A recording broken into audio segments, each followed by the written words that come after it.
સૌરાષ્ટ્રમાં ક્યાં કેવો કેટલો વરસાદ છે એ દ્રશ્યો તમને બતાવવા છે અને એ દ્રશ્યો એક બાજુ મનને ઠંડક આપનારા પણ છે અને બીજી બાજુ પાણીનો ધસમસતો પ્રવાહ ડરાવી દે એવો પણ છે। ભાવનગરના કેટલાક વિસ્તારો કે જ્યાં કમર કમર પાણી ભરેલા છે, લોકોના ઘરમાં પાણી ઘૂસી ગયા છે, પારાવાર નુકસાની થઈ છે। રાજકોટ જિલ્લામાં પણ સારો એવો વરસાદ વરસ્યો છે। તો જૂનાગઢમાં વરસાદ તો વરસ્યો છે, લોકો ખુશખુશાલ પણ થયા હતા, પણ તંત્રના પાપે હેરાનગતિ એવી કે જૂનાગઢ શહેર આમ જુઓ તો બે ભાગમાં વહેંચાયેલું છે, વચ્ચેથી પાટા પસાર થાય છે અને અંડરબ્રિજ છે, અંડરબ્રિજ પાણીમાં ગરકાવ થઈ જાય ને શહેર બે ભાગમાં વહેંચાઈ જાય છે। આ પારથી પેલે પાર જવું હોય તો એક તળાવ દરવાજા સિવાય બીજું કોઈ જ ફાટકનો એ રસ્તો નથી બચતો અને લોકો હેરાન પરેશાન થઈ જાય છે। અમરેલી જિલ્લામાં છેલ્લા 3 દિવસથી વરસાદ વરસી રહ્યો છે અને અનરાધાર વરસાદ એવો કે ડેમ અહીંયા ભરાઈ ગયા છે, ડેમના દરવાજા ખોલવા પડે એવી હાલત આવી ગઈ છે। બોટાદ જિલ્લાને આજે મેઘરાજાએ તરબોળ કરી દીધો છે। અહીંયા ગાડી તણાતી દેખાઈ રહી છે અને એક વ્યક્તિએ ગાડીની અંદર છે જીવ બચાવવા માટે એક ઝાડનું થડ પકડીને બહાર નીકળી જાય છે। તો આ બાજુ દ્વારકામાં પણ ખૂબ વરસાદ વરસ્યો છે। ગયા વર્ષે સૌથી વધારે જો ખાના ખરાબી થઈ હોય તો જામનગર અને દ્વારકામાં થઈ હતી।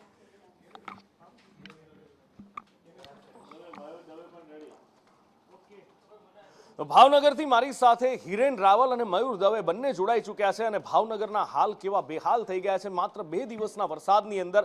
ક્યાં કયા તાલુકામાં કયા ગામમાં શું પરિસ્થિતિ, સૌથી પહેલા હિરેન પાસે જઈએ, હિરેન પાસેથી પરિસ્થિતિનો તાગ ચિતાર અને ગ્રાઉન્ડ ઝીરો જાણવાનો પ્રયત્ન કરીએ। હિરેન,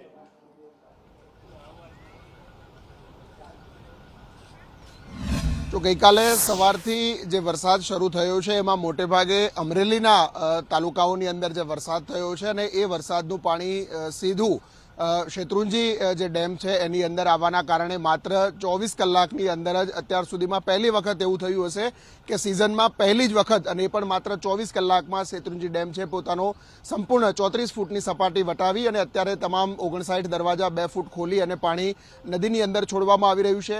એ જ પ્રકારે પાલીતાણા હોય કે જેસોર હોય અથવા તો શિહોર, આ તમામ તાલુકાઓની અંદર 2 દિવસમાં જે સતત વરસાદ પડી રહ્યો છે, લગભગ 7 ઇંચથી લઈ અને 12 ઇંચ સુધીનો વરસાદ આ ભાવનગરના અલગ અલગ તાલુકાઓની અંદર પડ્યો છે।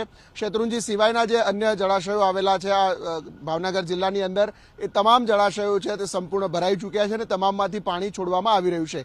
આ સિવાય પાણી છોડ્યા પછી જે નીચાણવાળા વિસ્તારો છે ત્યાંથી કોઝવે ઉપરથી પસાર થતા કેટલાક લોકો તણાયા એ પ્રકારની ઘટનાઓ પણ સામે આવી છે, જેમાં એક કાર તણાઈ હતી, જો કે આ કારમાં સીધી રીતે કોઈ વ્યક્તિઓ ન હોવાનું માલુમ પડ્યું છે। અન્ય એક કારની અંદર 7 વ્યક્તિઓ હતા, જેમાંથી 2 વ્યક્તિઓને બહાર કાઢવામાં આવ્યા છે, હજુ 5 વ્યક્તિઓની શોધખોળ ચાલુ છે।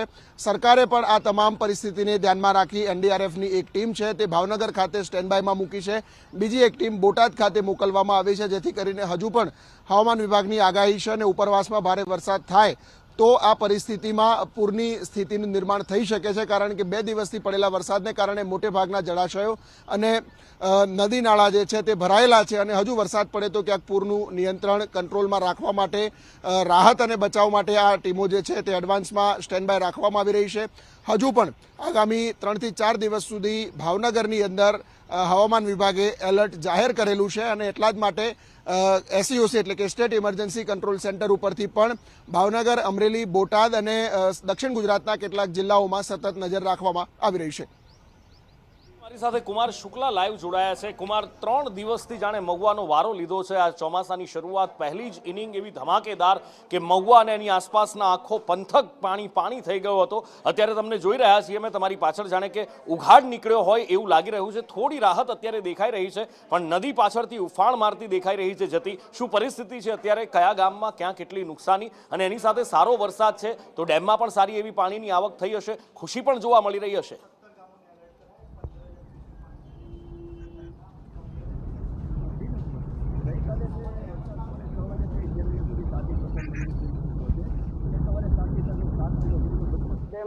રોજકી ડેમ અને માલણ ડેમ ત્રણેય ઓવરફ્લો થયા છે।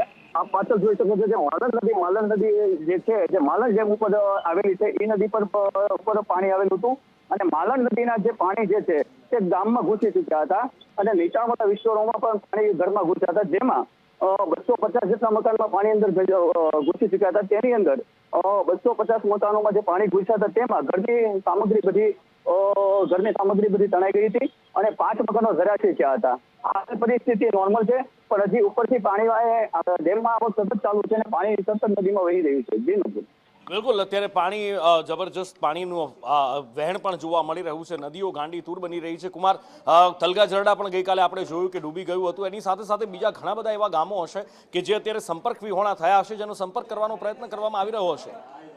જીન ઉપર ગઈકાલે જે તલગાજરા ગામમાં પૂરું ગામ બેટમાં ફેરવાઈ ગયું હતું અને હવે ત્યાં 35 છોકરાઓના વિદ્યાર્થી જે સ્કૂલમાં ફસાયા તેનું રેસ્ક્યુ પણ કરવામાં આવ્યું હતું અને 35 છોકરાઓને સહી સલામત બહાર કાઢવામાં આવ્યા હતા. એ સિવાય 6 લોકો જે ખેતરોમાં ફસાયેલા હતા એનું બી રેસ્ક્યુ કરવામાં આવ્યું હતું અને હાલ પરિસ્થિતિ નોર્મલ છે. એ સિવાય જે તલગાજરા ગામે જે પાણી આવ્યું હતું એ પાણી જે છે એ વડલી ગામ જે પાણી ઘૂસ્યા હતા ત્યાં પણ લોકોના ઘરમાં પાણી ઘૂસી ગયા હતા.